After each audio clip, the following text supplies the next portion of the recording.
All right, hello. I am pleased to report that I successfully defended my dissertation, but that's not why we're here. What we're here to do is talk about hot reloading hard-coded parameters.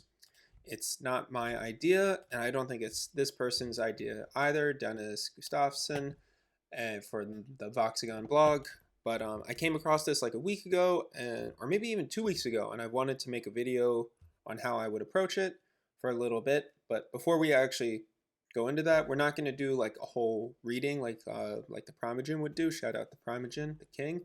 Instead, we're just going to talk very briefly about the idea, which is basically when you're, for example, like making a game, something that's pretty common is you're going to have float some value, and then you're going to want to tweak it. And in a compiled language, basically what that means is you're going to be recompiling every time you want to change that value. And that's why some people go into like configs. But another way to do it is just to wrap it in a macro like tweak, and then to have that macro result in something like that. And then what happens is you can actually change the variable while the game is going, and you can see it happen in real time.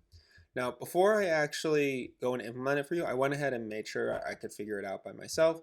And I made a quick little video of basically where you can see here, I can change, for example, gravity, and all of a sudden it's going to start to change and it's going, and this is live while the game is playing. You can also, for example, we'll see right over here, is change the ball's radius and do that. So that's what we're going to be doing in the video, but we're going to be doing it from scratch. And so to do that, basically what I want to do is I want to start by adding a project. And this is just a little script I made in Go, basically for little test projects like this where I don't think you need a full repo. There will be like a GitHub gist at the end in like the description below, but this is just something I like to do. Okay, so C89, and we'll do tweak, and we're gonna do bouncing ball. So that's gonna be this, and then I'm gonna start our project right here. Of course, it didn't go there. It's went to underneath right over here. So there we go. And everything looks good so far. Okay, so what are we going to do? We're going to start with this main.c because we're going to be doing this in C. I know before I've been doing videos in C++. I since saw like an Eskil Steenberg video on the Wukash podcast, which has convinced me to use basically just C going forward. Maybe that will change at some point, but we're just gonna see for now. Okay, so let's do main.c, and I think we need stdio.h, and we'll have an int main. We're gonna do this kind of style, and we'll do like a printf, hello world, and then we need this, that, and everything looks good. So we'll do gcc main.c just to see if everything works. Everything works, cool, so there's nothing like crazy. We're gonna get rid of that. And then what I'm gonna do here is I'm just gonna copy and paste a cmake file that I already made. So cmake list.txt. If anybody has any opinions, by the way, on things that would be better than cmake, I would definitely be interested in hearing. We're using, not a Eskil Steenberg recommends like a version of called Dependable C, and it's mostly C89 as I understand it, but I haven't had the time to actually go through it yet. But because we're using Raylib, we're going to be using C99. Otherwise, this is a very similar version to the CMake file we had before, and we're using Raylib. And yeah, that's going to get us our graphics. I'm a little confused by this. I'm going to delete this and redo it. Okay, build cd build c ... Cool, everything is looking good. And now, is there anything else? Bouncing ball. So now we can do like cmake build dot. What am I messing up here? Just so before we go any further, oh, it's 2 dashes, sorry. Right, and there's some warnings, which is totally good. Okay, cool. So return 0. Now we do that, and now there's sure void. Why not? And then the end of line thing. And now if we do it, everything looks good. So ironically, we're just going to get rid of all this. which is totally fine. But if we run it, we like bouncing ball, it should be titled Hello World. So what we're going to do is first we're going to close the QuickTime Player because we don't need it. We're also going to close iTerm because we don't need it. We're going to go to Chrome. And what we're going to do is we're going to go to Raylib. And in Raylib, what we're going to do is we're going to go to examples because all we want to do is basically show that we can tweak something. So where is the bounce? Maybe it's going to be easier if I just do bouncing ball Raylib. There it is. This is what I wanted anyways. And we're just going to copy and paste this. I'm not saying this isn't what we're going to do regularly, but this is a nice thing just to show how this all works. So let me get this over here. You can see I was writing a cover letter. Oh, I misplaced that. Copy.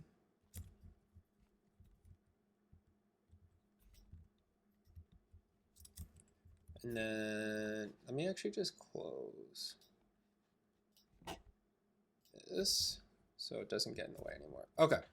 So now if we do cmake build and bouncing ball, we're going to get this, which is totally cool. I've disabled gravity. I can pause. It's a pretty cool little app or little game, I guess. Not really a game. So what I'm going to do is first I'm just going to get rid of these comments. There's nothing wrong with them. I just find them a little distracting in all honesty. So we are happy with that. Happy with that. We can do like this. And then I think that will get rid of that there. We already know this. Is there anything else we care about? This, and we're going to keep this, but we're going to add a modified by Colin Beamer on what is today? It is 2025 10:07. And I'm not going to do this to add tweaking. Okay, cool. So what we're going to do is we're going to show we can tweak these two values. And so what we actually need to do is we need to have them in here, because otherwise we won't be able to update them regularly. And so what we have this is we have this, and we have, I'm going to change this to a float. I'm going to check to see if there's any like problems with that. It's totally fine, which is good. So let me add an F here, and then everything is hunky-dory. I think I need to do it like that. Cool. And I'll do it like that. Oops, sorry. Okay, so if we run it now, right, like this is the standard process is I see this, I'm okay with it, or I'm not okay with it. If I'm not okay with it, I have to make changes. So say I want to increase the radius, reduce the radius and increase gravity, because this is more what I want. Then if I'm not happy with it, I need to change it again and again and again. Instead, what we're going to do is we're going to make it so we can change the value in the code itself. So what I'm going to do is I'm going to make a macro called tweak float. This is it, right? I'm again going to do tweak float. There we go. And of course, right now we don't actually have a tweak float, meaning it doesn't exist. So what we have to do is we have to make something. We have to make this macro, and then we need to make a function. So let's start with the macro. And then we'll go to the function, yeah. Okay, so we're gonna do tweak float, right? This is our macro. It's gonna take in n, which is just a value. It frankly could be anything, but for some reason I just kind of like n, and I'm gonna point to, basically this is gonna be replaced with this text, and it's gonna get n, but it's also gonna get this. Now this isn't defined, so if we tried to actually run it, there would be a problem. But one thing I want to say real quick, a line, right? What is a actually going to be here? It gets the value of 42. So line is actually the value of this. Now if we did like const char star file is equal to file, this is actually equal to the file. So you can see right here, this is actually the path to the file that we're in right now. And so those are the two macros we're going to use to make all this work. So this is going to be replaced with the file name, and this is going to be replaced by the line name where this is called, which is right here, which is line 41, and this is line 42 for the main.c file, and it has the whole path. And we're going to be using that to then modify the behavior. All right, so next part. Now what we're going to do is we're actually going to define the tweak float function. So static float, tweak float, float val, and then it's going to take const char file name, and then we're going to get const line number. What is number? I will say this should probably be like a oh, oops. This should probably be like an unsigned int or something like that, right? But we're just going to keep it like this for simplicity's sake for right now. And then basically the way we're going to work on this, right, is we know that when we get to this line, there's going to be this pattern where at the end of the line, there's going to be tweak float, the value we care about, and then these parentheses. So for example, this is valid C code, but this would not work with the method we're building because we're not building an advanced parser. All we're doing is saying that this appears at the end of the line. So we're not making something that is necessarily the most user-friendly because we're not handling all the edge cases, but we're okay with that because it's for developers and they know better, theoretically. So what we're going to do is we're going to return the value, and then we're going to actually get to work. So we need some variables first. So this is the current lines, and we're going to be using that when we're actually looping through the file. And the file is, again, right here. Speaking of the file, we're going to have star file. And then, actually, we need to import stdio.h because we accidentally got rid of that import. And then what else do we need? We have our current line. We need char star tweak position. That will come in a second. And then we also need a char buffer. And we'll make it 256. We could be a little bit more stringent, but we'll keep it at 256.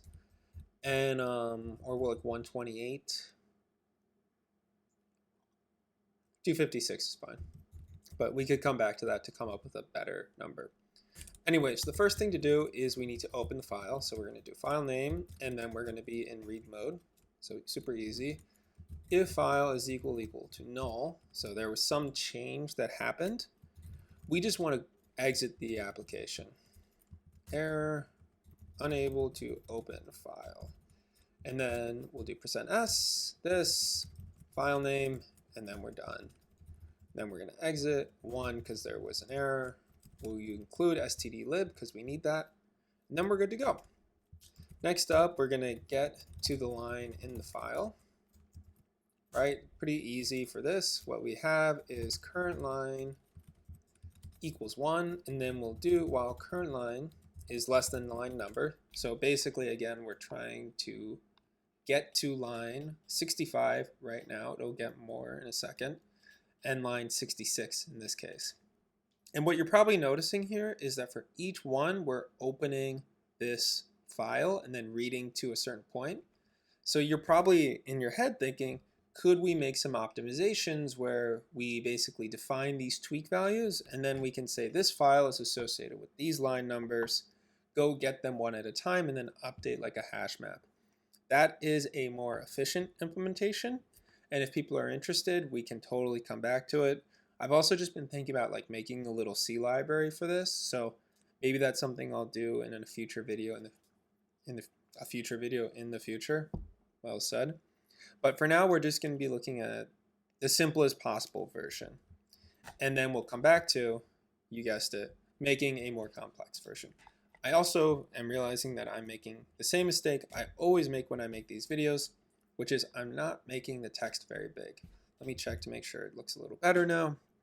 I think that looks a little better. If it doesn't, please let me know in the comments and I will fix it in future videos. There's nothing we can do now. Okay, so and then what we're going to be using is something called fgets. Where's Chrome? I already pulled it up just so we have it. And basically what this does is it lets us read each line of input until we get to the end.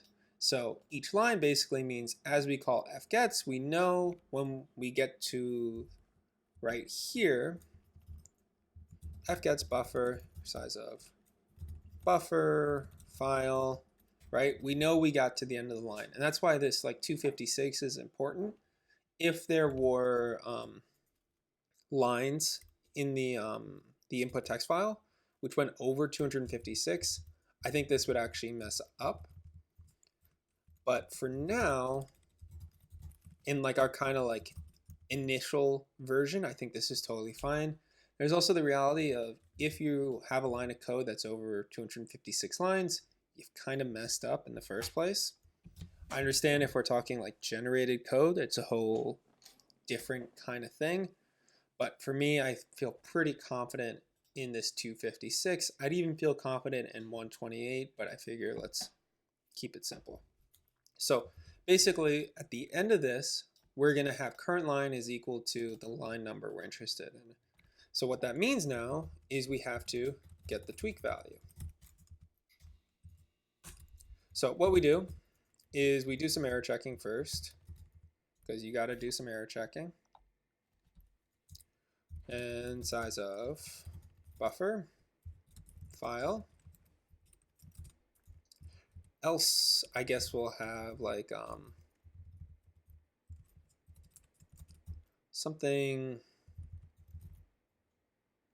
like this. And we're just going to exit again because in this kind of context, we really just want to quit.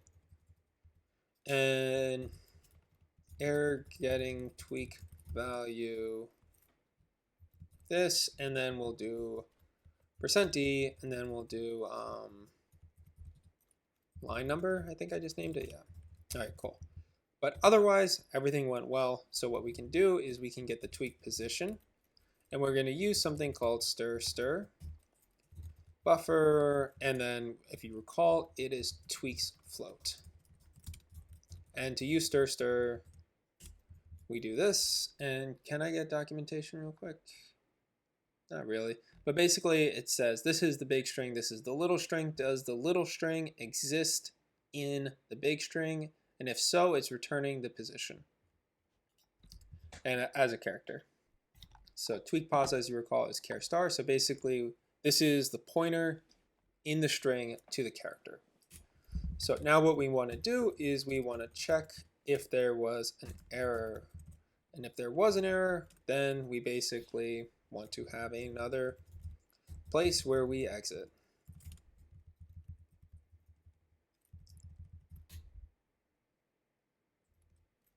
Error, unable to find substring tweaks float. Because that's what that is. Otherwise, everything's good. So what we're going to do, because we basically found the beginning of this substring tweaks float, right, is we're going to do plus equals 13. And the reason why we're going to do that is because this is equivalent to plus equals strlen tweaks float plus this. And just for context here, in case anybody's like, Colin, are you sure it is 13? We can just be a little lazy, clear Python 3, of course, and then we can do like len of this, and you can see it's 13. So everything's good so far. And we have our tweak pos, that looks good to me. So now what we need to do is we need to get the value that occurs after this. All right, so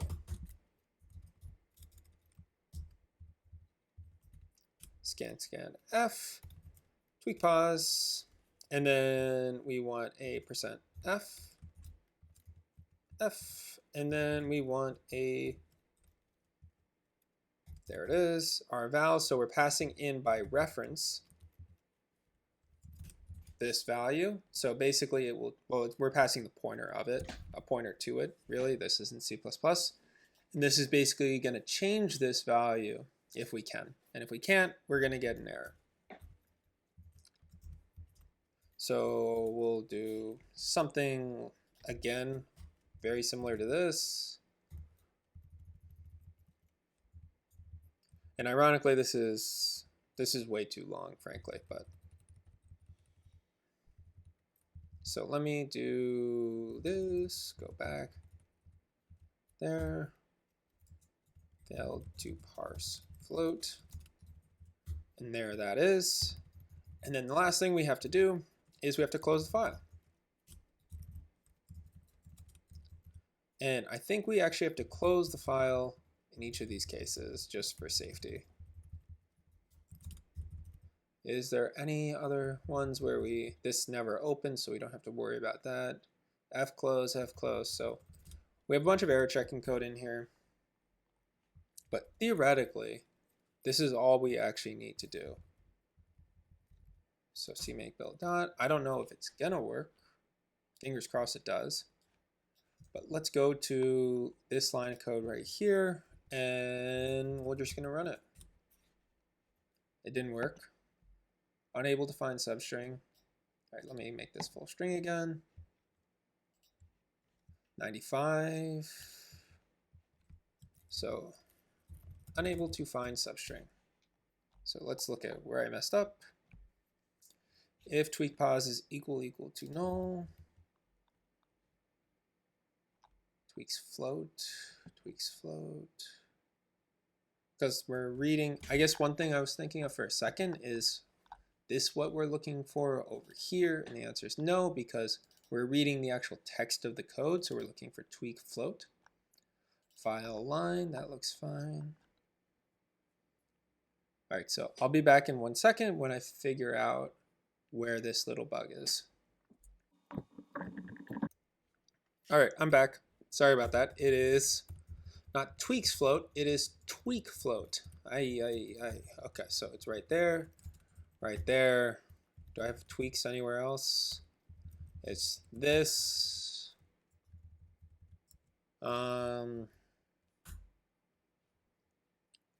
Tweaks float. Oh, I didn't remake it. Cmake build, bouncing ball. And so far, so bad. Let's see what happened.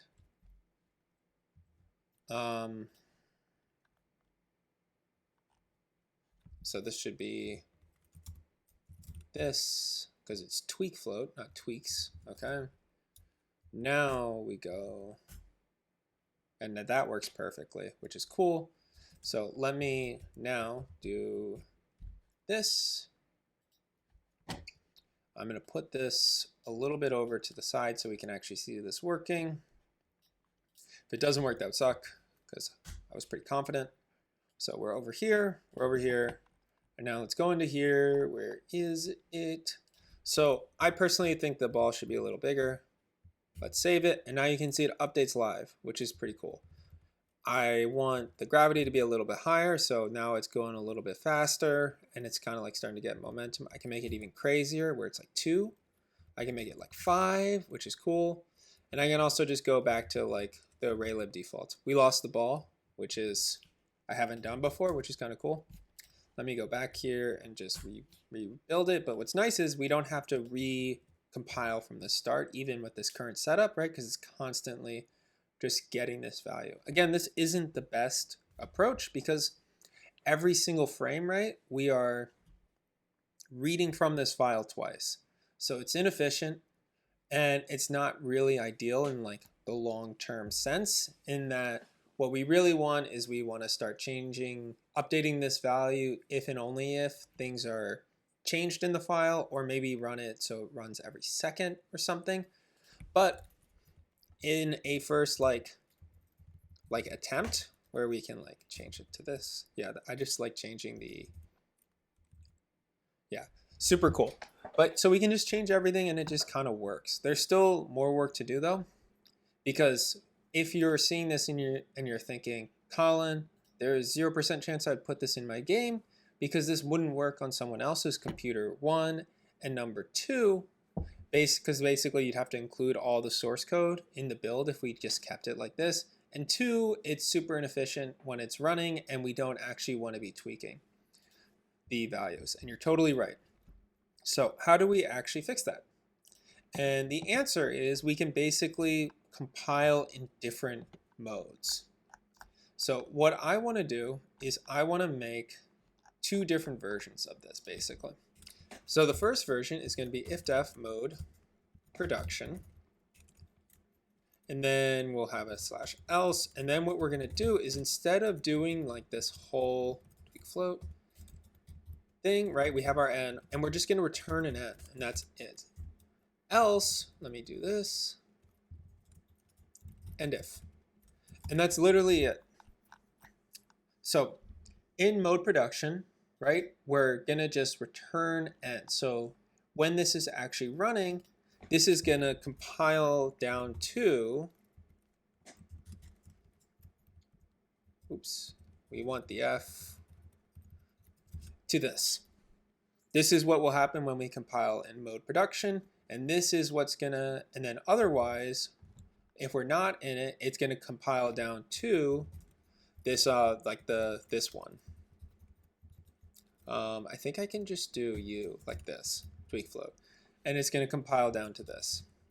So that's the way it's going to work with this. But what we have to do is we have to update our, basically the way we are actually building.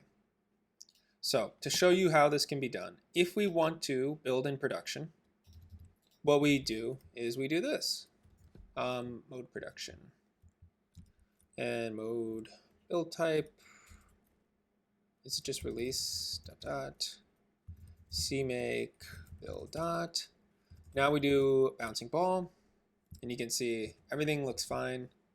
Let me go over to here. Yeah, so the second like we, oops. So we do this, and you can see everything looks fine. But the test is, that's super quick without like going into the compiled stuff, is does this work? If we change it to like this and we do 1, and you can see there's no change at all. And all we did, right, was we just changed the way we built. Otherwise, if we're doing another kind of build, we can do like this, debug dot dot. And now when we do cmake build dot, and then we do bouncing ball, right? So now we're back in like our development mode. We can do this, and then it can be like R1. And you can see all of a sudden it's back to behaving exactly like we remembered it, and we can go back to like tweaking stuff. So just with like one little change, all of a sudden things are way better in terms of like the performance for when we're using this versus when other people are going to be using it. And all you have to do is you just have to remember, am I building a debug version or am I building a release version? And that's it. And you can add it into your, basically into your README. And yeah, so that's this video. I'm pretty tempted to just try and make this into like a bigger library, just because I think it would be a cool little exercise. You'll also note that with this, we're only working with floats. We're not working with Booleans. Another cool extension would be to like add this to like DRM GUI. So that way there could be like a little user interface that pops up with registered things to tweak. So there's lots of cool little things you could do to make this more functional. I know like Eskil Steenberg has a thing where this kind of function doesn't just doesn't behave like we're doing, where we're editing in the code, but if you edit it in like, for example, a DRM GUI interface, it will then go into the code and change the values there. So that's something we could look at too. But for now, we're going to stop here. This is a pretty rudimentary, very simple, naive version of tweaking. We could really do a lot more with it. So if people are interested, that's what we'll do. In the meantime, though, the next series that I have planned is to actually implement Snake with Raylib. And then from there, I think we're going to be looking at like some STL stuff, and we'll maybe do asteroids or breakout. I really want to do breakout, but I kind of want to take things really slow on the channel and just kind of like show that we can do simple games in C and we can do advanced games in C, but I kind of want a slower progression, not just for you all, but for me, in the sense that making something like Snake is a lot easier than making something like asteroids in terms of the amount of work that goes into it.